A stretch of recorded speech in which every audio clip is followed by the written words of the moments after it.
सहेली।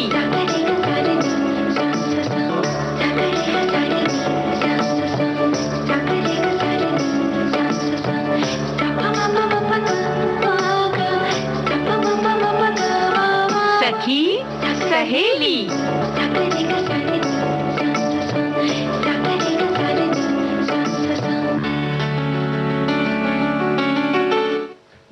सभी सखियों और श्रोताओं को और रेनू जी आपको मेरा नमस्कार। नमस्कार नमस्कार। और स्टाइल बदल देते बदल दिया, आप अलग तरह से बोलिए, अपनी तरह से। क्या बात है। देखो भाई, अपनी तरह से क्या होता है, जैसा सामने वाला बोलता है लगभग वही अदब और वही तरीका हमारे पास भी आ जाता है ना। और हमारी सखियां, हमारे श्रोता बैठे इंतजार कर रहे हैं, तो वही जज्बा हमारे अंदर भी आता है। और जैसे तुमने कहा कि अपना स्टाइल, तो स्टाइल तो सबका होता है, जाहिर है कि सबकी अलग अलग अंदाज होता है बोलने का। सबका जो है वो एक जो तरीका है वो सबका अंदाज देखो अपना अलग होता है ना। जैसे हम थोड़ा सा भी अटक गए, कुछ ना कुछ विचार मन में इधर उधर से आ गया होगा, है ना। बिल्कुल लेकिन तो चलिए, क्योंकि आज क्या क्या विषय है, इन चीजों पर ध्यान देना बहुत जरूरी है। और कभी कभी ऐसे ही बात करते करते घर की कुछ चीजें आ जाती है मंजरी, तो फिर लगता है कि अरे फला चीज छोड़ के चले आए, है ना। तो घर जो है वो हमारे साथ हर समय चलता रहता है, हर समय चलता है। और हम हर समय ढूंढते भी रहते हैं कि भाई कहाँ पर क्या चीज सही है, क्या नहीं है, और किसको हमें रखना है, इसको हटाना है। तो भाई इस घर चीजों पर हमें ध्यान रखना होगा। ध्यान रखना होगा। और उसके साथ ही आपने अदब और लिहाज की बात करी है, तो ये भी बहुत जरूरी है जी। और इसी तरह हम बात करेंगे कि जब हम लोग होते हैं अपने घरों में या कोई भी है, तो वो अपना समय कैसे गुजारते हैं जी। तो इस बारे में भी हमको बताएं हमारे श्रोता। हाँ, बिल्कुल सही बात है कि आप समय कैसे गुजारते हैं, ये हमें बताइए। और आज हम स्वतंत्रता सेनानी शांति घोष जी के बारे में बात करेंगे, क्योंकि हमारे देश का जो कहना है आज़ादी का अमृत महोत्सव चल रहा है, पूरा देश मना रहा है। तो हम इस कड़ी में सुनवाएंगे आज शांति घोष जी के बारे में बात करेंगे। और गणित का गणित कुछ समझ लेंगे, बिल्कुल समझ लेंगे, क्योंकि आज राष्ट्रीय गणित दिवस है। हाँ, और हमारे बहुत सारे साथियों ने लिखा भी है कि गणित का गणित समझना बहुत मुश्किल है और हमेशा से हमारे लिए बड़ी घबराहट वाला ये विषय रहा है। जी रेनू जी, जब हाथ में ज्यादा पैसे आ जाते हैं ना, तो उनकी गणित लगाना, गिनना एक बार में तो कोई सही से नहीं गिनता, उसको दो दो बार, तीन तीन बार गिनता है कि हाँ, लेकिन भाई हमारे पास कभी इतने पैसे नहीं आए मुझे क्योंकि जितने भी आते हैं ना वो कम ही लगते हैं। तो गणित का गणित सच में बहुत मुश्किल है। तो बेहतर है कि हम अगर गीत सुन लेंगे तो शायद थोड़ा आसान हो जाएगा। क्या? बिल्कुल आसान हो जाएगा, क्योंकि भाई उड़ता हुआ यहाँ पर आंचल है। तो देखते हैं क्या है इस गीत के अंदर। हाँ,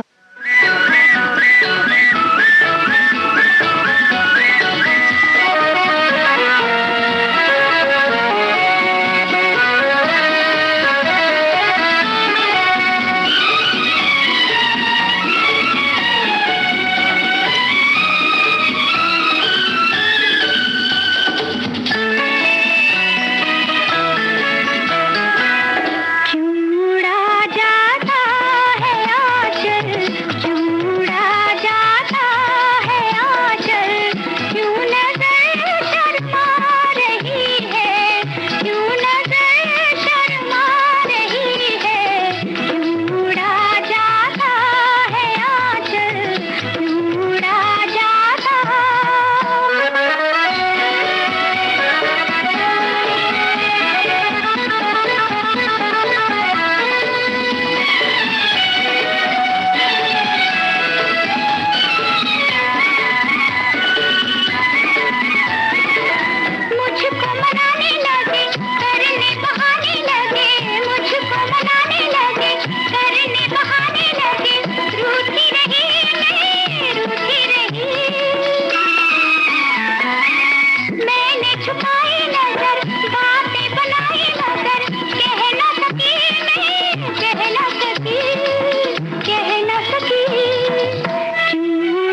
तो आंचल तुमने तो उड़ा दिया। और ये फिल्म थी श्रीमान सत्यवादी। अच्छा, हमने तो ये सोचा कि हम तुमसे पूछेंगे इतना समय कहाँ से लाती हो। समय तो बस रहता है अपने पास, कभी हम उससे समय से समय चुरा लेते हैं, यानी कि जोड़ हिसाब गणित करते रहते हैं। और हमारे जीवन में रेणु जी देखा जाए तो गणित का जो ऐसा विषय है उसकी हर समय पल पल उसकी जरूरत रहती है और बहुत योगदान होता है जी। और बिना गणना किए तो कोई भी काम सुचारू रूप से नहीं चलता है। जैसे अगर हम सुबह उठते हैं तो भी हम घड़ी देखते फिर हिसाब लगाते हैं कि भाई कितनी देर तक हम क्या क्या काम करेंगे, दिन भर का क्या है हिसाब है, तो वहाँ पे भी हमने गणित लगाई। और जोड़ना घटाना जो है वो सब लगाना होता है। और जब हम कहीं कुछ खरीदने जाते हैं तो तब भी वहाँ पर गणित का सहारा होता है, क्योंकि उसके बगैर तो काम ही नहीं चलता है। खासतौर से इसलिए होता है क्योंकि अगर ये पता करना हो कि 1800 रुपए का ये कुर्ता है और उसमें 35% छूट है तो वो कितने में आएगा। और तो इसके लिए हम लोग अपने साथ में एक सहयोगी रख लेते हैं ना। हाँ। और कई बार तो ये होता है कि जब 89 है या 69 रुपए की बात आती है तब सोचना पड़ता है कि सिर घूम जाता है। तो भाई आज 22 दिसंबर है और इस दिन को मनाने की घोषणा भारत के 14वें प्रधानमंत्री मनमोहन सिंह जी ने जब 26 फरवरी सन 2012 को मद्रास विश्वविद्यालय में भारतीय गणितज्ञ श्रीनिवास रामानुजन उनके जन्मदिन की 125वीं वर्षगांठ समारोह का उद्घाटन किया था, उस समय मनाया गया था। और हमारे साथी ने बहुत अच्छा लिखा है, बताया है कि श्रीनिवास रामानुजन का जन्म 22 दिसंबर 1887 को तमिलनाडु के इरोड में एक तमिल ब्राह्मण अयंगर परिवार में हुआ। रामानुजन ने कुंभकोणम के सरकारी कॉलेज में पढ़ाई की थी, लेकिन गैर गणितीय विषय में उनकी रुचि न होने से वे 12वीं की परीक्षा में फेल हो गए थे। जिस स्कूल में वो 12वीं में 2 बार फेल हुए, आज उसका नाम रामानुजन के नाम पर है। क्या बात है। और देखा जाए तो जो उनके तभी से प्रत्येक वर्ष जो है राष्ट्रीय गणित दिवस मनाया जा रहा है और बच्चों में इस विषय के प्रति रुचि बनी रहे, उन्हें ये विषय कठिन ना लगे, क्योंकि बच्चों को अक्सर कठिन लगता ही है गणित। और तो ऐसे प्रयास किए जाते हैं स्कूल, कॉलेज या विश्वविद्यालय वगैरह में कि कैसे गणित के विषय को आसान बनाकर बच्चों को समझाना है, उस पर चर्चाएं होती हैं। और कुछ बच्चों को तो गणित बहुत अच्छी लगती है। और साल 2017 में आंध्र प्रदेश के चित्तूर में कुप्पम में रामानुजन मठ पार्क के खुलने से इस दिन का और भी महत्व बढ़ गया है। जी हाँ, श्रीनिवास रामानुजन अयंगर जो कि एक महान गणितज्ञ के रूप में 22 दिसंबर को जन्म उनका हुआ, इन्हें आधुनिक काल के महानतम गणित विचारकों में गिना जाता है। इन्हें गणित में कोई विशेष प्रशिक्षण नहीं मिला और आपने अपनी प्रतिभा और लगन से केवल गणित के क्षेत्र में नहीं, बहुत सारे और भी अद्भुत आविष्कार किए, बल्कि भारत को अतुलनीय गौरव दिया। और अपने विश्लेषण और संख्या सिद्धांत के क्षेत्रों में आपका बहुत गहन योगदान है। और वो हमारे श्रोता लिखते हैं आगे कि रामानुजन ने 12 साल की उम्र में त्रिकोणमिति में महारत हासिल कर ली थी और उन्होंने कई प्रमेय विकसित की, कई फार्मूले इजाद किए। उनके इस कमाल से दुनिया भर के गणितज्ञ हैरान रह गए थे। और उसके आगे भी लिखा है उन्होंने कि 1912 में उन्होंने मद्रास पोर्ट ट्रस्ट में क्लर्क के पद पर काम करना शुरू कर दिया। यहाँ उनकी गणित की प्रतिभा को उनके साथियों ने पहचाना और उन्हें कैम्ब्रिज यूनिवर्सिटी ट्रिनिटी कॉलेज में रेफर कर दिया। क्या बात है। इन्होंने खुद से गणित सीखा पहले तो, और जीवन भर में गणित के 3884 प्रमेयों का संकलन किया और इनमें से अधिकांश प्रमेय सही सिद्ध किए जा चुके हैं। जी, और इन्होंने गणित के सहज ज्ञान और बीज गणित प्रकलन की मौलिक और अपारंपरिक परिणाम निकाले और आज तक शोध किए जा रहे हैं। जी, और क्रिस्टल विज्ञान में आपके सूत्रों को प्रयुक्त किया गया है और इनमें जो प्रसिद्ध कार्य हुए हैं उनमें जैसे कि लैंडौ रामानुजन स्थिरांक, रामानुजन सोल्डरन स्थिरांक, रामानुजन थीटा फलन और रॉजर्स रामानुजन तत्समक, ये सब चीजें भी हैं। जी, और रामानुजन अभाज्य, कृत्रिम थीटा फलन और रामानुजन योग हैं। और इनके अधिकांश कार्य रेणु जी अभी भी बिल्कुल अबूझ पहेली बने हुए हैं, कोई हल नहीं कर पा रहा है, लेकिन शोध फिर भी चल रहा है इनके ऊपर। और रामानुजन का अध्यात्म के प्रति बहुत विश्वास था और बहुत गहरा विश्वास था। और वे कहते थे कि, क्या कहते थे रेणु जी? भाई देखो, हमारे समय में तो थे नहीं, लेकिन फिर भी जो हम लोगों ने पढ़ा है और जितना सुना है वो यही कहते थे कि ये जो सूत्र हैं उन्हें नामगिरी देवी की कृपा से प्राप्त हुए हैं। ये एक कहीं ना कहीं वो दैविक शक्तियों को मानते थे और अपने गणित के क्षेत्र में किए गए किसी भी काम को आध्यात्म का ही एक अंग मानते थे। वैसे भी कहते हैं ना कि जिसका आप अंतर्मन जिसका खुल जाता है उसके जीवन के सारे रहस्य खुल जाते हैं। फिर आपकी जिस दिशा में रुचि होती है उसके सारे सूत्र ऐसे खुलते हैं कि बिल्कुल लगता है कि उन्होंने खुद पढ़ा है।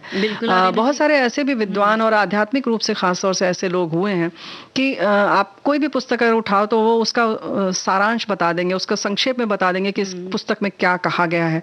बस वो पहला कहना चाहिए कि वो पृष्ठ पढ़ेंगे और आखिरी और वो बता देंगे।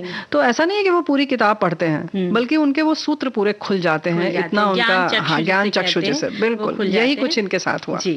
और वे धर्म और अध्यात्म केवल विश्वास ही नहीं रखते थे बल्कि उसे तार्किक रूप में भी प्रस्तुत करते थे।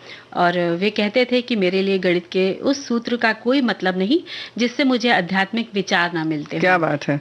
तो जाहिर है कि ये उनके अंतरतम की बात थी। उनके कार्य से प्रभावित गणित के क्षेत्र में हो रहे काम के लिए रामानुजन जर्नल की स्थापना की गई है और आपने इस दुनिया को 26 अप्रैल 1920 चटपट चेन्नई में छोड़ दिया। और आज हम उन्हें याद करते हैं, राष्ट्रीय दिवस हम मना रहे हैं ताकि लोगों में, बच्चों में खासतौर से गणित के प्रति रुचि हो और उससे इतना घबराएं नहीं, बहुत सहज और सरल तरीके से सिखाया जाए। नहीं, और देखिए रेणु जी गाने भी जो है वो भी कैसे कैसे बने हुए हैं, तो ऐसा कुछ खास आता है सुनकर के। हाँ देखिए क्या है, अब गणित की तरह टेढ़ा मेढ़ा तो नहीं है, टेढ़ा मेढ़ा ही है। अच्छा चलिए सुनते हैं। बिल्कुल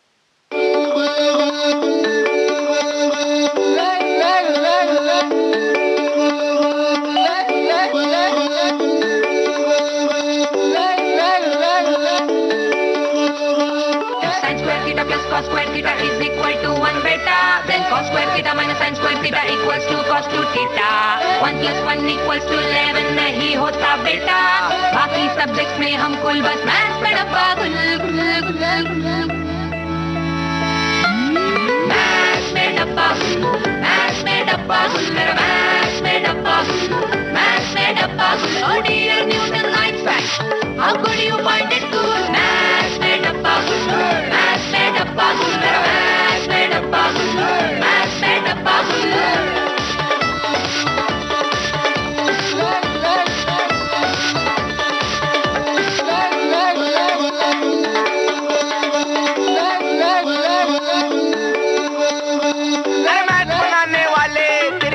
चूहा ले जाए हम घंटों माथा फोड़े, घंटा समझना आए। भयंकर है situation with quadratic equation, algebra, trigonometry, taxation, mensuration. दिखने में पेशेंट नॉर्मल पर सीरियस है कंडीशन। सिलेबस घोल के पीते एग्जाम में अंडा आता, कब से बैटिंग कर रहे भाई फिर भी ना खुल रहा खाता। अरे आंटी हटो ना, बोर्ड नहीं दिख रहा। मैथ्स में डब्बा मैथ्स में डब्बा मेरा मैथ्स में डब्बा मैथ्स में डब्बा। Oh dear Newton Einstein, how could you find it good? Maths में डब्बा मैथ्स में डब्बा मेरा मैथ्स में डब्बा मैथ्स में डब्बा।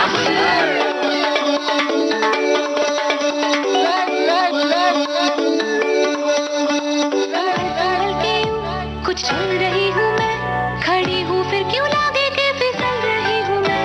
थोड़ी थोड़ी सी खुश थोड़ा डरी हूँ मैं, पर जिद कर ली है अब तो जिद पे अड़ी हूँ मैं।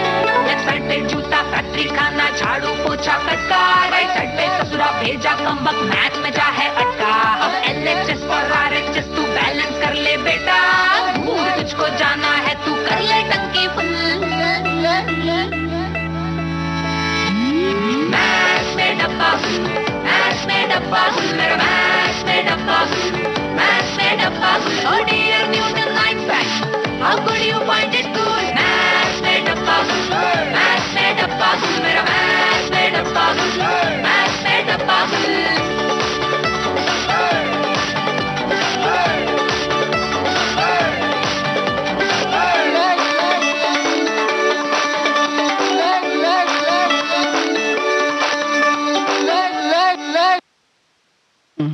तो भाई हमारे साथी तो लिखकर भेज रहे हैं कि किसी को तो लिखा है कि बाकी विषय तो सब बड़े अच्छे हैं लेकिन गणित का तो ये पढ़ते ही ऐसे सिहरन सी हो जाती है। बिल्कुल रोंगटे खड़े हो जाते हैं जब भी गणित की बात आती है। हाँ। और देखिए हम ये तो बता दें कि हमने ये जो गाना सुना था ये नील बटे सन्नाटा फिल्म का ये गाना था जी। तो भाई ऐसी कुछ हालत हो जाती है मैथ से डब्बा। हाँ नहीं, वो जो भी विषय आपको नहीं आता है उसमें नील बटा सन्नाटा ही रहता है मामला, लेकिन जिसको गणित आ जाती है तो फिर 100 में 100 नंबर भी तो मिलते हैं ना। और हमारे श्रोता लिख रहे हैं कि गणित मेरे लिए हमेशा बहुत ही कठिन विषय रहा है। गणित का गणित समझना बहुत जरूरी है, जोड़ घटाव का सारा खेल है जिंदगी में। क्या बात है, गणित विषय सुनकर ही मन में भय के बादल से उमड़ने लगते हैं, लेकिन जब इसे समझ लो तो इसको उत्साह और उमंग से कर सकते हैं। कक्षाओं में गणित विषय रुचिकर था, परंतु अब इसके नाम से ही पसीना आने लगता है। कहते हैं ना, अभ्यास के अभाव में मस्तिष्क में भी जंग लग जाता है। तो ये बात तो है। 1/2, 2/4, छोटी छोटी बातों में बट गया संसार। इन्होंने गाने की लाइन भी लिख कर भेजी है। और रेणु जी, यहाँ पर हम इस बार ये कहना चाहें कि जो बच्चे हैं, अगर गणित विषय उनका है जी, तो वो घर पर अभ्यास जरूर किया करें। जितना अभ्यास करेंगे उतना ही उनके लिए ये विषय आसान हो जाएगा। ये मंजरी दीदी ने कहा है। हाँ जी। वैसे भी अनभ्यास विषम विद्या अजीर्णे भोजनम विषम। तो जाहिर है कि अगर हम अभ्यास नहीं करते हैं तो जो हमारी जो भी विद्या है वो विष के समान हो जाती है, बल्कि कभी कभी इसका उल्टा भी असर हो जाता है। तो बेहतर है कि अभ्यास करते रहना चाहिए। तो अभ्यास तो हम करते हैं, ज्ञान चक्षु खुलते रहे। जी हाँ, बिल्कुल। और किसी भी विषय के लिए, चाहे वो संगीत हो, कला हो, कोई भी क्षेत्र हो, है ना। और लेकिन कुछ चीजें ऐसी होती हैं जो समय के हिसाब से करती हैं, और हमारी बहुत सारी बहनों ने इस दिशा में काम किया है। जैसे शांति घोष, यानी कि जो जरूरत थी देश को जिस चीज की जरूरत थी उसके लिए उन्होंने अपना सर्वस्व न्यौछावर कर दिया। और बहुत सी क्रांतिकारी महिलाएं हैं जिन्होंने स्वतंत्रता संग्राम की आग में खुद को समर्पित कर दिया, और इतिहास के पन्नों पर उनका जिक्र जो है वो रेणु जी खोजने पर मिलता है जी। तो ऐसी ही एक क्रांतिकारी वीरांगना है शांति घोष। और शांति घोष का जन्म 22 नवंबर सन 1916 को पश्चिम बंगाल के कोलकाता में हुआ था। इनके पिता देवेंद्र नाथ घोष प्रोफेसर थे और साथ ही राष्ट्रवादी भी थे। जी, शांति अपने पिता की राष्ट्रभक्ति से बहुत प्रभावित थी। जाहिर सी बात है कि क्रांतिकारियों के किस्से, कहानियां बचपन से सुनती पढ़ती आ रही थी, तो उनके हृदय में भी देश प्रेम की ज्वाला जल चुकी थी। साल 1931 में गर्ल्स स्कूल में पढ़ते हुए 15 साल की उम्र में ही शांति अपनी सहपाठी सखी प्रफुल्ल नलिनी के जरिए युगांतर पार्टी में शामिल हो गई, और तभी से क्रांतिकारी कार्यों के लिए किस तरह की योजना बनानी है, कैसे प्रशिक्षण लेना है और क्या क्या करना होता है, किन किन चीज़ों की सावधानी रखनी होती है, एहतियात क्या करने होते हैं, इन सब बातों को बहुत ही गहनता से उन्होंने सीखा और समझा भी। जी, और चूंकि युगांतर पार्टी एक ऐसा संगठन था जो उस समय ब्रिटिश अधिकारी का सफाया कर एक खलबली मचाने में आगे था जी। इससे वे विचलित रहते थे, और जो ब्रिटिश थे अधिकारी लोग, सरकारी लोग, वो लोग परेशान रहते थे। और शांति घोष के जीवन में वो वक्त भी आ गया जब उन्हें अपनी मातृभूमि के लिए खुद को समर्पित करने के लिए कार्य को अंजाम देना था, और इस अवसर को उन्होंने सहर्ष स्वीकार कर लिया। और मंजरी, ये बिल्कुल कहानी किस्से जैसा लगता है जब, हाँ बिल्कुल सही बात है जो हम आगे बताने जा रहे हैं। जैसे तुमने कहा ना कि खुद को समर्पित करने के लिए उन्होंने तैयार कर लिया, और जिस हिम्मत का उन्होंने परिचय दिया वो वाकई, मतलब हम लोग तो बस कह सकते हैं ना कि हम बता ही सकते हैं बस, है ना। 14 दिसंबर साल 1931 की ये बात है। तो 1931 में जब शांति अपनी एक सहपाठी सुनीति चौधरी के साथ एक ब्रिटिश अफसर और कोमिल्ला के जिला magistrate Charles Jeffrey Buckland Stevens के कार्यालय में पहुंची, और उन्होंने इस बात का बहाना बनाया कि वो एक पिटीशन फाइल करने के लिए आई हैं। तो बड़ी ऐसे ही मतलब अनौपचारिक रूप से वो चली गई, और जब अधिकारी उनके कागजात देखने लगे तो उन्होंने अपनी शॉल के नीचे से एक पिस्तौल निकाली और उन पर फायर कर दिया। और उस वक्त जाहिर है कि वहाँ भगदड़ मच गई, अफरा तफरी हो गई, और वहीं शांति और सुनीति को पकड़ लिया गया। इस घटना ने न केवल ब्रिटिश साम्राज्य बल्कि पूरे देश को हिलाकर रख दिया। बिल्कुल, और इन बहादुर किशोरियों की बहादुरी पर कुछ तो हैरान हुए, और कुछ लोगों ने उनकी तारीफ भी करी। क्योंकि उनकी उम्र कम थी तो उनको फांसी तो दी नहीं जा सकती थी, तो इसलिए उन्हें काले पानी की सजा सुनाई गई। और इन दोनों ने छोटी सी उम्र में, सोच लीजिए कि कितनी जेल की यातनाएं उन्होंने हंसते हंसते वहां पर बर्दाश्त की। सही, इसको हम सिर्फ मतलब सोच सकते हैं। जी हाँ, बिल्कुल सही बात है। कष्टकारी दिन थे उनके लिए। जी हाँ। और अन्य स्वतंत्रता सेनानियों के प्रयासों से साल 1937 में शांति घोष को जेल से रिहाई मिली। लेकिन प्रताड़ना की जो बात है वो तो उन्होंने ही सही होगी, और जेल से निकलने के बाद उन्होंने अपनी पढ़ाई पूरी की, ये और बड़ी बात है। साथ ही वे स्वतंत्रता संग्राम में भी सक्रिय रहीं। उन्होंने प्रोफेसर चितरंजन दास से विवाह किया और वे 1952 से 62 और 1967 से 68 तक पश्चिम बंगाल विधान परिषद में कार्यरत रहीं। बिल्कुल। और उन्होंने अपनी आत्मकथा अरुण बहनी नाम से लिखी और साल 1989 में 28 मार्च को उन्होंने इस संसार से विदा ली। और इस महान क्रांतिकारी वीरांगना को हम सभी लोग शत शत नमन करते हैं, बिल्कुल याद करते हैं। हाँ। और इसी के साथ एक गीत सुनते हैं।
में शामिल मेरा नाम हो। ओ देश मेरे तेरी शान पे सदके कोई धन है क्या तेरी धूल से बढ़ के, तेरी धूप से रोशन तेरी हवा पे जिंदा तू बाग है मेरा मैं तेरा परिंदा।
जिंदा तू बाग है मेरा मैं तेरा परिंदा।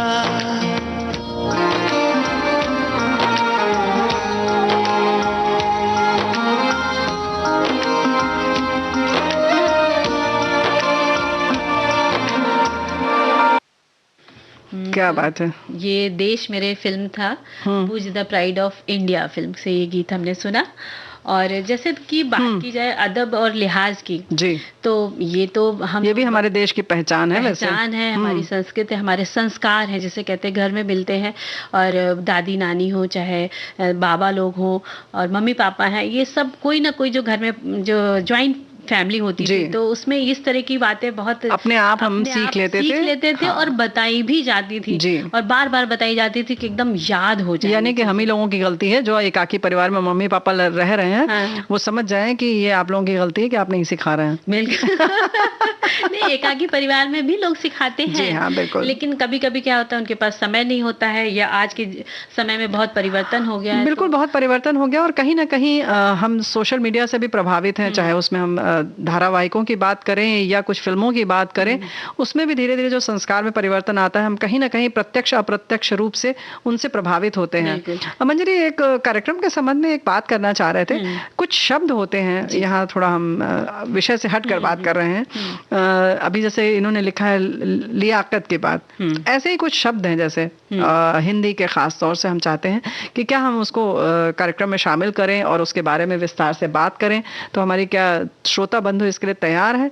जैसे कि प्रत्युत्पन्नमति शब्द है ना जी, कुछ किंग कर्तव्य विमूढ़ शब्द है, तो इन पर क्या हम चर्चा करें? तो कहिए आप, तो हम हफ्ते में एक दिन इस पर चर्चा की जाए। बिल्कुल। और हमारे श्रोता और सखियां सब सुन रहे हैं, तो वो अपनी राय हमें कमेंट्स के द्वारा बताएं आज कि क्या आप चाहते हैं। बिल्कुल। और आप भी हिंदी के शब्दों के बारे में खुद भी आप शब्दों के बारे में बता सकते हैं कमेंट के द्वारा, हम उन्हें पढ़ेंगे जी। लेकिन उसका हम एक पहले, अगर आप तैयार हैं तो हम एक दिन निर्धारित करेंगे, तब ज्यादा बेहतर रहेगा। और लियाकत की जो बात है, तो इसी शब्द को लेते हुए हमारी एक सखी ने लिखा है, अदब की बात, लियाकत की बात, संस्कार से जुड़ी है ये बात, कितने भी पढ़ लें हम, कितने भी आजाद ख्याल के हो जाएं, पर ये सब और निखर जाए अगर हम अपनी संस्कृति और सभ्यता से जुड़े रहें। एक नया निखार आ जाए हमारी शख्सियत में।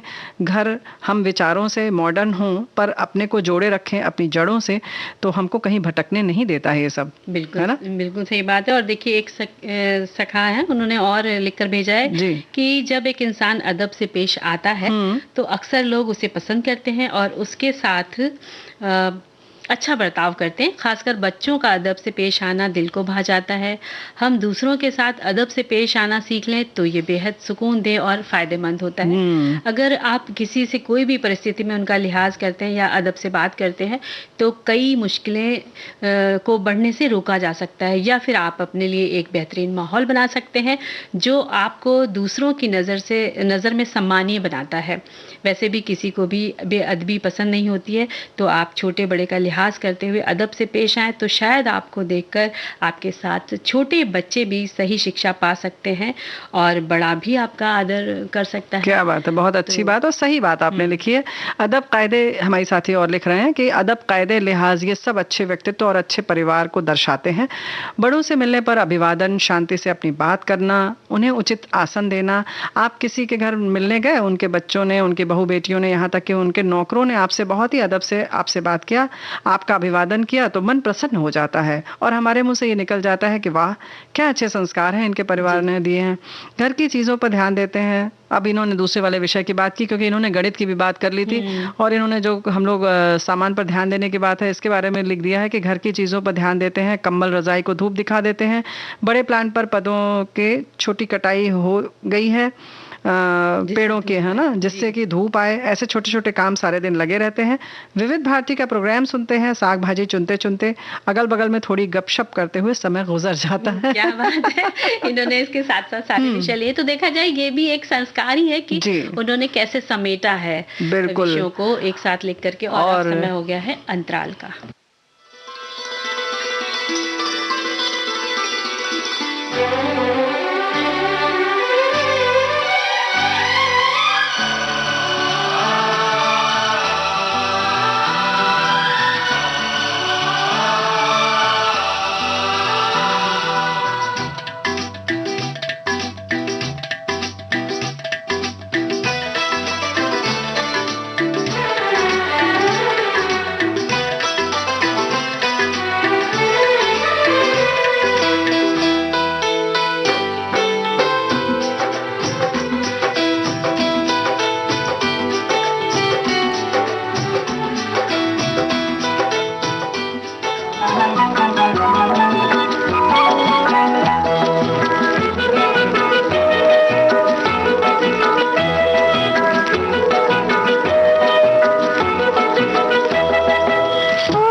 प्रेम गली पहले पहल आज चली, मैं तो ये प्रेम गली पहले पहल आज चली, मेरे संग पिया घबराए मुरादिया रे, हाय कोई देख लेगा।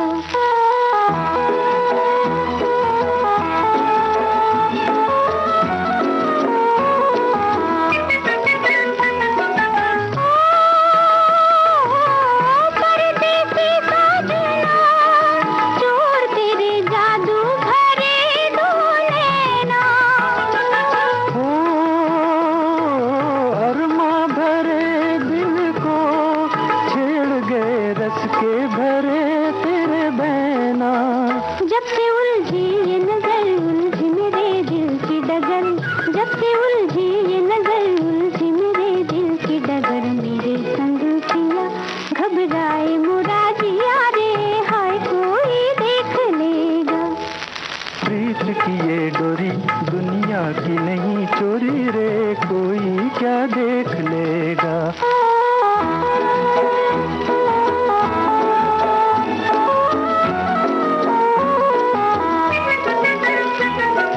ओ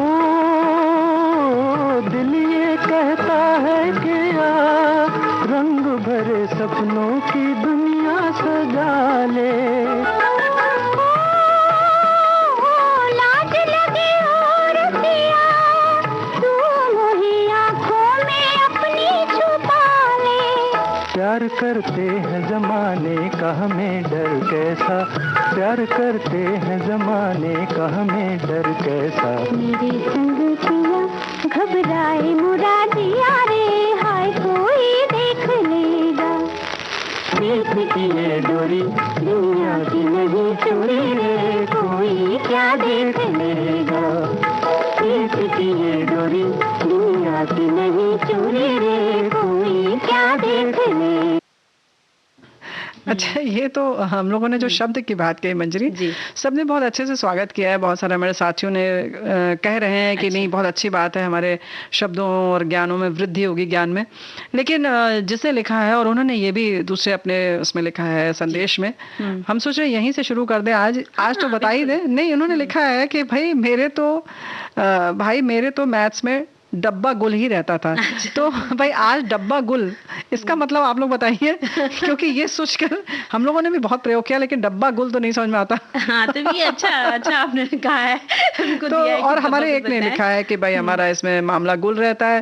तो डब्बा गुल जरा सा बताएं आप लोग, स्पष्ट करें कि इसका क्या मतलब हो सकता है। मैथ्स में डब्बा गुल सबका रहता है, गुल दिमागी मीटर चालू तो ये सब चीजें हैं। और देखा जाए, हम लोग बात कर रहे थे कि अदब और लिहाज बहुत जरूरी है। तो इस जो तेज रफ्तार भरी जिंदगी है, उसमें हमें कई सौगातें बख्शी हैं, वहीं अनजाने में या यूं कह ले कि हम कुछ बातों को नजरअंदाज कर देते हैं और तकरीबन भूलते जा रहे हैं। जैसे हमारे माता पिता जो थे वो छोटी छोटी बातें बताते थे, समझाते थे। अगर वे बातें हम माने तो हमारी अलग पहचान बनती है और हम उसके बाद हम तारीफ के हकदार भी बनते हैं। केवल हम ही क्यों, पूरा हमें, जैसे अभी हमारे साथी ने भी लिखा था कि पूरा परिवार उसके लिए हो जाता है कि अच्छा कितने संस्कार अच्छे माता पिता ने दिए हैं, या ये लोग खानदानी लोग हैं। ये इन्हीं छोटी छोटी चीजों से पता चलता है कि हम किस तरह के, हमारा बैकग्राउंड क्या है ना। और ऐसी ही अदब की बातें बताई गई हैं, जैसे कि कोई बड़े बुजुर्ग हमारे सामने आ जाएं, उन्हें हम बैठने का स्थान दें, अभिवादन करें, नमस्कार करें, जैसी आपकी परंपरा है, चरण स्पर्श कर सकते हैं आप। उन्हें खाने पीने ठहरने की व्यवस्था करें, या उन्हें जो चाहिए वो दें। जरूरी नहीं है कि आप सिर्फ अपने हिसाब से दे रहे हैं, हमने तो बेहतर से बेहतरीन दिया, लेकिन उन्हें हो सकता है कुछ और चाहिए था। अब जैसे कि बच्चे हैं तो उनका भी ख्याल रखें, आपस में मिल बांट कर खाएं, ये सब बातें तो हैं मंजरी।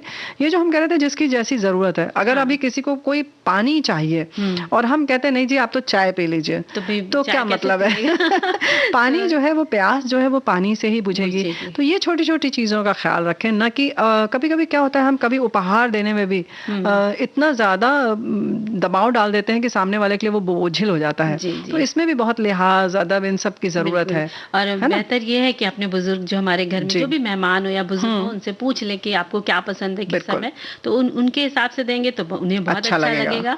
और साथ में ये भी अदब लिहाज में ये भी होता था कि आप बड़ों के आगे ऊंची आवाज में बात ना करें, और बहुत जोर से हंसना भी मना किया जाता था। मुझे याद है जहाँ तक कि मेरे घर में ऐसा कहा जाता था कि भाई जोर से नहीं हंसना, धीमे हंसा करो, वो अच्छा लगता है, शालीनता लगती है। हाँ, ये बात तो देखो, ये जो तुम बात कह रही हो बिल्कुल सही है। केवल बड़ों के सामने नहीं, ये अदब लिहाज जो है वो लिहाज हमेशा होना चाहिए, और किसी के लिए भी होना चाहिए। ठीक है। और सलीकेदार वस्त्र पहने, कि ये नहीं कि आपका दुपट्टा इधर उधर जा रहा है, आप दुपट्टा कायदे से पहनिए, और उठे बैठे, और स्वच्छता का भी ध्यान रखना है। और क्या कहते हैं कि जब घर में कोई बड़ा आ जाता है तो आप उसके लिए कुर्सी खाली कर दे, जो भी स्थान हो आपका, यानी एक के बाद आप उठते जाएं, दूसरे को जगह देते जाएं, ये भी एक सम्मान का।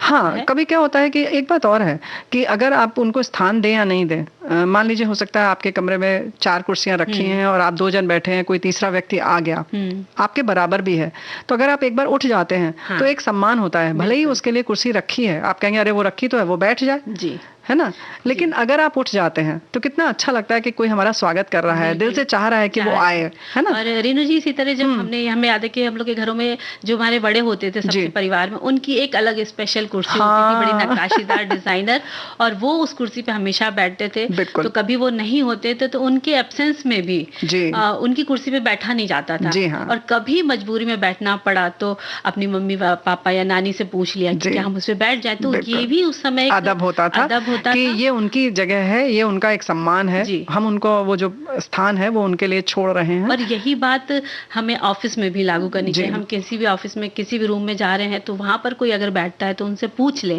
कि क्या हम आपकी इस कुर्सी का वो भी कर सकते हैं। हाँ, बिल्कुल। पहली बात तो ये कि पहले तो ये कि बैठे ही ना, क्योंकि हर पद का एक कुर्सी होती है, गरिमा होती है।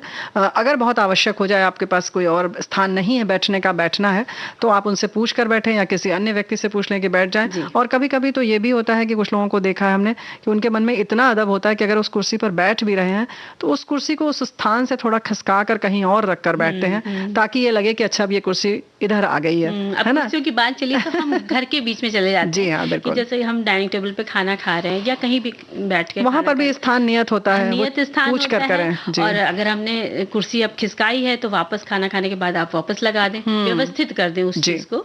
तो इन सब चीजों को भी ध्यान रखना पड़ता है। और खाने की बात आई है तो थाली आप अपनी खुद उठाएं, चाहे ग्लास आपने पानी पिया है या कोई भी चीज है, और कोशिश करें कि अगर आपसे कोई उम्र में बड़ा है या बराबर के भी हैं, बच्चे हैं, तो आप कर सकते हैं, और सबका एक साथ उठा लें, है ना। बिल्कुल उठा लें। और इसी के साथ जब हम किसी के घर जाते हैं तो वहां पर उनकी चीजों को अगर आप देख के उठाना चाहते हैं तो उनसे पूछ लें। अगर आप फ्रिज से भी कुछ चाहिए तो आप उनसे पूछ के ही लें। टीवी खोलना तो भी उनसे कहें, बात कर लें, तब करें। और बिल्कुल मेहमान बन के ना बैठे, आप कुछ ना कुछ उनके साथ मदद कराने की सोचें। अगर उनके वो बच्चे हैं, छोटे हैं, तो वो काम कर रही हैं, आपके लिए बना रही हैं किचन में, तो आप उनके बच्चों को संभाल लीजिए। बिल्कुल सही बात है। और इसी तरह से लिहाज और उसकी बात अगर हम करें तो बड़ों के सामने क्या यूं देखा जाए तो किसी के सामने भी जब आप बैठते हैं तो पैर फैला कर ना बैठे, चाहे बच्चा हो या बड़ा हो या आपका हम उम्र हो, यहीं पर एक के ऊपर एक पैर करके ना बैठे। आप अपने मित्रों के बीच में बैठे हैं, आप कभी बहुत अनौपचारिक रूप से तो बात ठीक है, या बिल्कुल कुर्सी पर बिल्कुल जिसको कहना चाहिए फैल जाना, है ना, दोनों पैर दूर तक फैला के बैठ जाते हैं।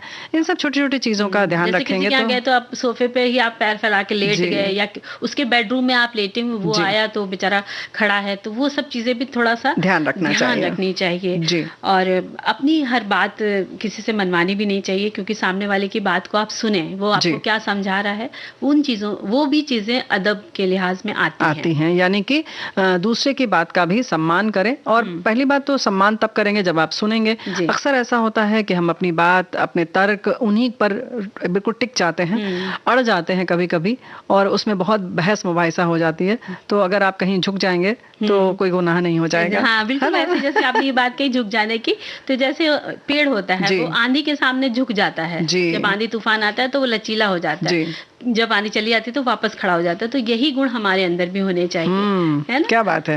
और जब किसी आप बुजुर्ग को देखते हैं सड़क पार कर रहा है, उसको दिक्कत हो रही है, तो आप उसको हाथ पकड़ के उसका रास्ता पार करवा सकते हैं जी। और इसके साथ साथ कहना चाहिए कि हमें प्रत्येक महिलाओं का, चाहे कोई भी हो वो, उनका सम्मान हमेशा करना चाहिए, क्योंकि हम सब इंसान ही हैं। आप अगर पुरुष हैं तो वो महिला है, वो महिला है, आप पुरुष हैं।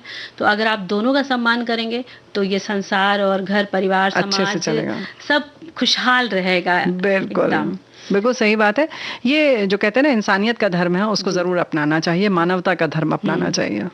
और जो जैसे हम किसी को इनवाइट करते हैं, तो जैसे आप व्हाट्सएप पे मैसेज कर रहे हैं या सोशल मीडिया पे आप डाल रहे हैं, तो वो तो ठीक है, आपने उस तरह से इजी आसान समझ के आपने डाल दिया, लेकिन आप एक बार अगर उनको फोन करके भी बताएंगे, बुलाने के लिए आप कहेंगे, तो वो चीज बहुत ही अच्छी मानी जाती है। वो दिल तक छू जाती है कि अरे देखो उसने वहां डाला, लेकिन मुझे बुलाया भी, फोन किया। तो फोन करें। और एक बात और है कि कभी कभी आप जैसे देखते हैं कि ये भी आजकल के लिहाज में बहुत फर्क आ गया है। जैसे किसी ने आपको कोई संदेश भेजा व्हाट्सएप पर, तो अगर आपने देखा है तो उसका जवाब जरूर दें, जैसे भी एक आप स्माइली भेज दें, लेकिन जरूर करें कि आपने देखा तो आप उसका प्रत्युत्तर जरूर करें। ऐसा नहीं कि अच्छा आप बहुत बड़े आदमी बन गए, लोग अक्सर ये होता है अच्छा भाई वो तो बड़े आदमी हैं, वो क्यों जवाब देने लगे। और ऐसे ही अगर आप देखते हैं कि फोन में कोई मिस कॉल पड़ी हुई है किसी की, आप नहीं उठा पाए किसी वजह से, तो आप उसको पुनः एक बार फोन जरूर कर लें कि किस लिए किया। या आप अगर बहुत व्यस्त हैं तो एक मैसेज डाल दें कि मैं व्यस्त हूँ, मैं फ्री होता हूँ तो कॉल करता हूँ, या कोई बहुत जरूरी हो तो हमें संदेश भेज दो। तो कुछ ये छोटी छोटी चीजें हैं, इनका अगर हम ख्याल रखेंगे तो एक बहुत अच्छी तहजीब हमारे सामने पेश कर सकते हैं ना। और रेनू जी एक बात यहाँ पर और हम जोड़ना चाहेंगे, जो आजकल के परिवार में माता पिता या जो भी हैं, वो अपने बच्चों को ये बात जरूर कहें कि अंधेरा होने से पहले घर आ जाना। और कहीं भी जा रहे हो तो हमें सूचित करो कि तुम कहाँ जा रहे हो, किधर खेल रहे हो, किसके साथ खेल रहे हो। तो एक दायरा आपको पता रहेगा कि मेरा बच्चा इस एरिया में, इस जगह है या इस घर में है, तो उससे भी आप संतुष्ट रहेंगे कि आप बच्चे सीखेंगे ये चीज, इसलिए थोड़ा ज्यादा कहना पड़ता है। हाँ, नहीं बिल्कुल सही, बहुत अच्छी बात है। इस तरह से हम एक दूसरे से जो नेटवर्किंग जिसको कहते हैं ना, वो नेटवर्किंग बहुत जरूरी है, बहुत जरूरी है। कहीं ना कहीं एक बंधन होना चाहिए कि हम कौन कहाँ है, और मन से ये पता रहे कि अच्छा फला जगह है, इस वक्त पहुंच गया होगा या इतने बजे तक घर वापस आ जाएगा, है ना। और फिलहाल हम चलते हैं एक गीत की ओर। बिल्कुल।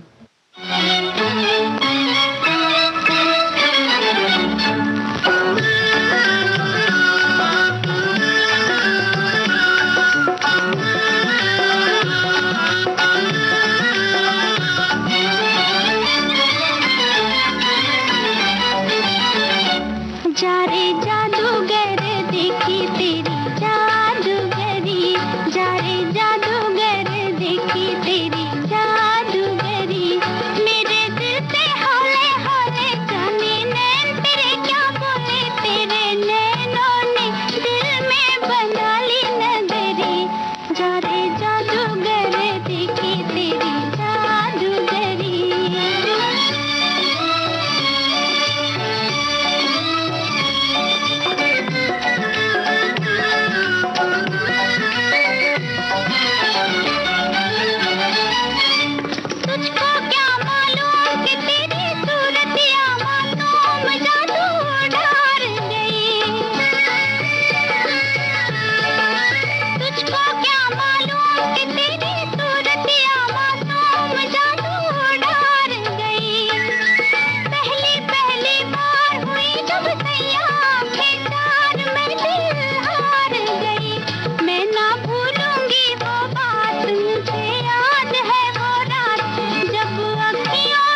ये प्यारा सा गीत भाभी फिल्म का हमने सुना मिलकर के सबके साथ में।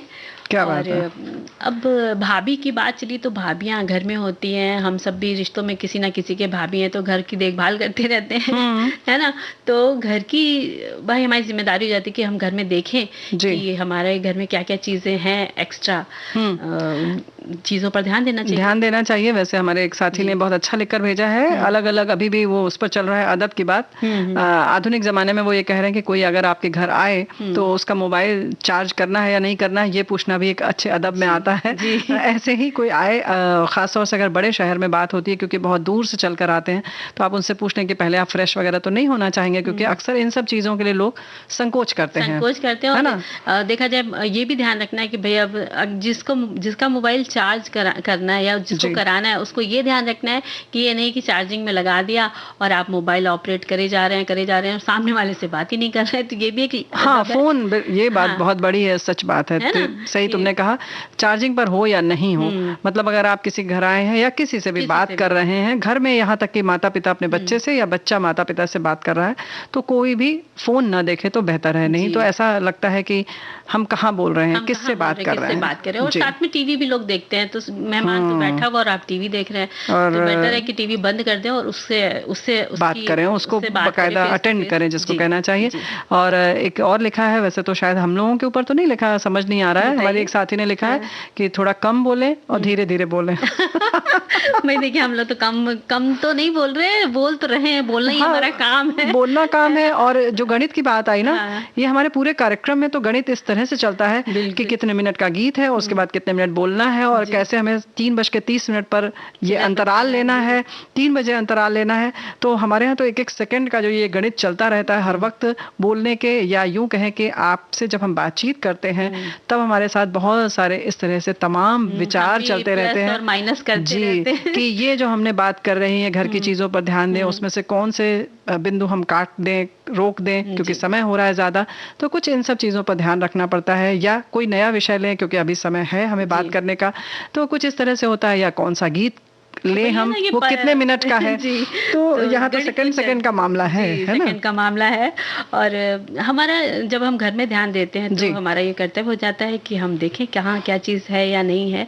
और पहली चीज आती है कि हम खाद्य सामग्री की अगर बात करते हैं रेणु जी, तो घर में फ्रिज में जैसे जूस है, सूप है, शरबत है, इन सब के पाउचेस रखे रहते हैं, या जितनी भी डिब्बाबंद चीजें हैं, तो हमें ये ध्यान रखना है कि वो हमने कब खरीदी थी और कितने समय तक वो हमारी चलेंगी। एक्सपायरी डेट जिसे कहते हैं, उस पर आप नजर रखें, और जब भी आप निकालें तो एक बार उसका एक्सपायरी डेट जरूर चेक कर लें कि ये सही है या नहीं है।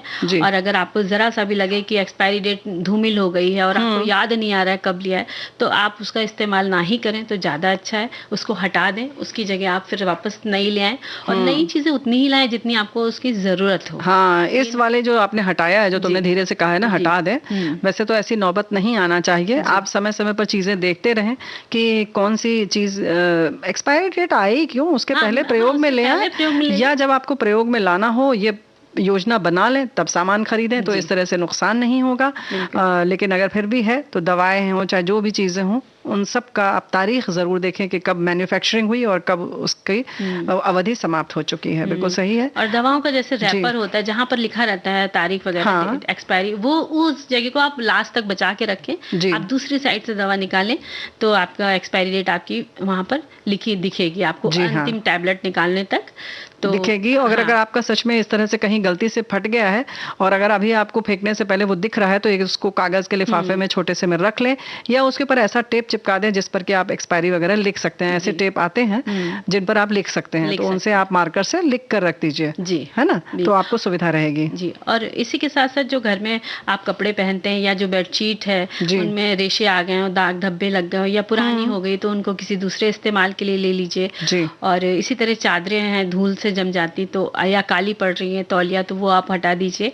और इसी के साथ कवर है, ताकि का कवर है, कंबल है, डोर मैट वगैरह, ये सब भी अगर आपके बहुत पुराने हो गए आप इस्तेमाल कर रहे हैं तो अगर मतलब आपको लगता है तो उनको हटा सकते हैं। हाँ, मतलब ऐसा पता चलता है कि इनकी भी एक्सपायरी हो गई है तो इनको भी अब प्रयोग नहीं करना चाहिए। कॉस्मेटिक की भी देखिए रेणु जी बात आती है, तो वहां पर भी बहुत सारी चीजें होती है जो हम इस्तेमाल करते हैं। तो अगर आपके पास है तो सही है तो इस्तेमाल कीजिए, नहीं तो बिल्कुल मत कीजिए, क्योंकि वो उनका त्वचा पर रिएक्शन बहुत बुरा पड़ता है। तो उन चीज़ों पे ध्यान रखें और अपने पर्स में खासकर देखें कि पुरानी लिपस्टिक पड़ी है या क्रीम है, इन सबको भी आप हटाएं। जी, ज़्यादा पुरानी लिपस्टिक वगैरह तो है ही, उसके साथ साथ आप पर्स में ये भी देखें कि कौन सी अतिरिक्त चीज़ें पड़ी हुई हैं। अक्सर क्या होता है कि कोई रैपर आदि हम खोलते हैं और रास्ते में है तो हमने उसमें रख दिया कि उसको हम सड़क पर नहीं फेंकेंगे, तो घर पर आने के बाद उसका निस्तारण ज़रूर कर दें। और इसी के साथ साथ क्या होता है कि हम फर्नीचर, बहुत सारी चीज़ें बाजार में देखो या बहुत खूबसूरत दिखती है तो दिल करता है ले लें, या कभी कभी ज़रूरत भी होती है, हम खरीद लेते हैं, फर्नीचर आदि जैसी चीज़ें हैं। लेकिन उसके साथ साथ क्या हमने जो पुराने हैं उसमें से कोई अदद कम किया है या नहीं, वो भी देखना बहुत ज़रूरी है ना। और इसी के साथ जो टूथ ब्रश होता है, टंग क्लीनर है, इनको आप बदलते रहें। टंग क्लीनर में खासकर जंक लग जाने का कभी कभी खतरा रहता है। अगर आप दूसरे तरह का लेते हैं, अगर आप तांबे का लेते हैं तो प्लास्टिक का तो कोई बात नहीं, लेकिन अगर लोहे का लिया है तो टंग क्लीनर पर जरूर ध्यान दीजिए। ये सब चीजें आप बदल सकते हैं। इसके साथ टंग क्लीनर यानी कि जीभी जिसको कहते हैं, जीभ साफ करते हैं। जी बिल्कुल सही है। और जो बाथरूम की बाल्टी, मग या स्टूल है या वाइपर है, झाड़ू पोछा है, वो सब चीजें भी अगर बहुत ओल्ड लग रही हैं और टूट रही हैं तो आप उनको हटाएं। और इसी के साथ साथ कप प्लेट वगैरह जो होते हैं घर में, जो बर्तन यूज हो रहे हैं, उनको भी आप देखते रहें कि कौन सा है सही, कौन सा गलत, उसी हिसाब से आप उनको रखें। नहीं तो आप हटा सकते हैं, किसी को दे सकते हैं। कभी कभी सेट बिगड़ जाता है, एक आध कम हो जाता है, हम फिर भी प्रयोग में लाते हैं और फिर परेशान भी खुद ही होते हैं। तो आप देखें कि किन चीज़ों की ज़रूरत है आपको। और पानी की बोतल आदि जैसे है, वो भी एक सीमा के बाद क्या होता है कि उसमें जहाँ पर चूड़ियाँ होती हैं, जिसको कहते हैं ना, जहाँ पर वो बंद होती हैं, उसमें इस तरह से गंदगी जम जाती है कि वो ठीक से बंद नहीं होती, या कुछ भी और भी लग रहा है, कभी कभी ऐसी महक आने लगती है। तो अब आपको भी उसकी भी एक समय सीमा होती है, लगता है कि अब इसको बदल देना चाहिए, तो बदल दें। अनावश्यक रूप से सिर्फ बदल देना है, इससे ना बदलें, ये भी बात बहुत जरूरी है। नहीं तो किसी किसी को शौक रहता है हर 2 महीने पर सारी चीज बदल दिया, आमूल चूल परिवर्तन कर दिया, तो वो भी नहीं करें। ध्यान रखना है। और देखा जाए तो जब हम घर में काम करते हैं तो हमारा जो समय होता है वो बहुत आसानी से गुजरता है। तो हम सोचते हैं कि पहले गीत सुने या फिर नहीं गीत सुनते हैं। चलिए।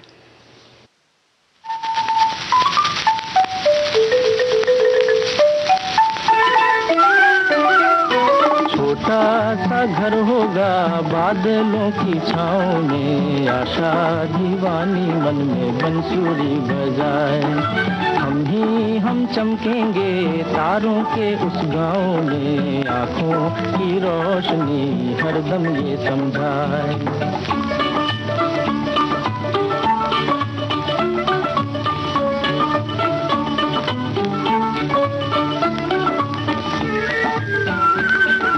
चांदी की कुर्सी पे बैठे मेरी छोटी बहना, सोने के सिंहासन पे बैठे मेरी प्यारी माँ।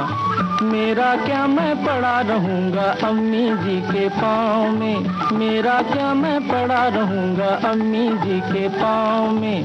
आई रे आई रे आई रे आई रे। छोटा सा घर होगा बादलों की छाँव में, आशा दीवानी मन में बंसुरी बजाए।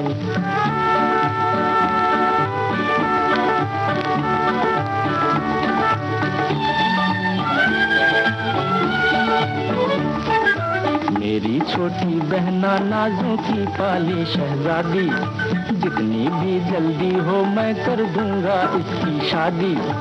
अच्छा है ये बला हमारी जाए दूजे गांव में, अच्छा है ये बला हमारी जाए दूजे गांव में।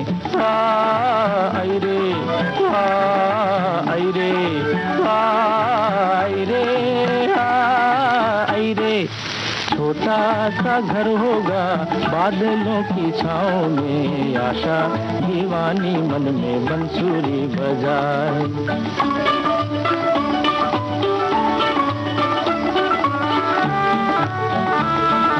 रहेगी माँ दुल्हन ला बेटा घर सूना सूना है, रहेगी माँ दुल्हन ला बेटा घर सूना सूना है। मन में झूम कहूँगा मैं माँ इतनी जल्दी क्या है। गली गली में तेरे राज दुलारे की चर्चा है, गली गली में तेरे राज दुलारे की चर्चा है, आखिर कोई तो आएगा इन नैनों के गाँव में, आखिर कोई तो आएगा इन नैनों के गाँव में। आय रे आय रे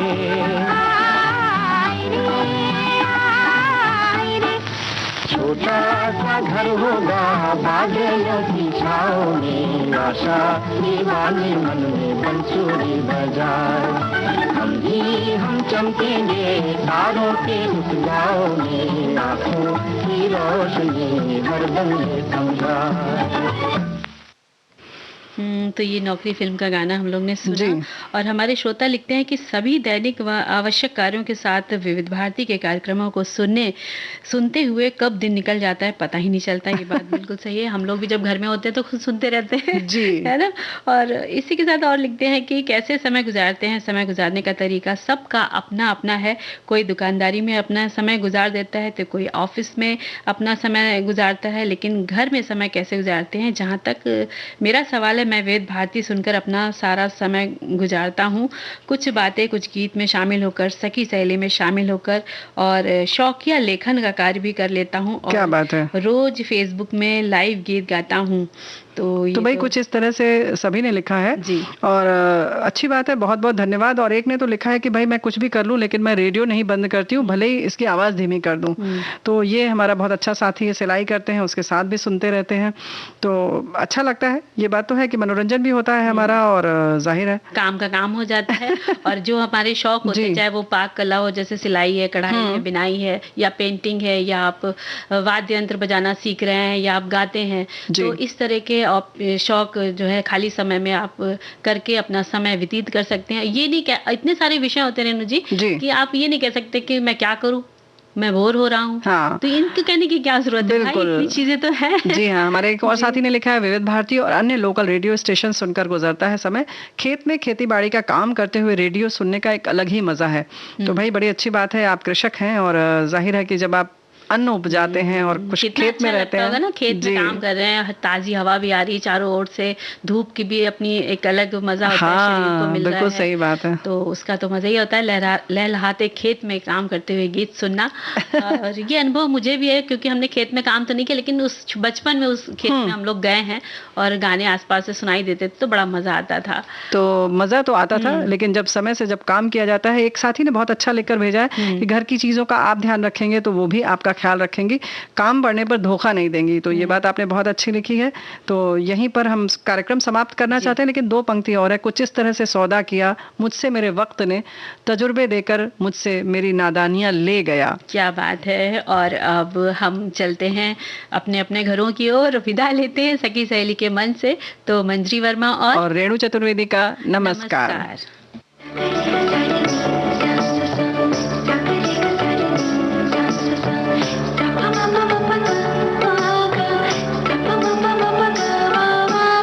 सखी सहेली।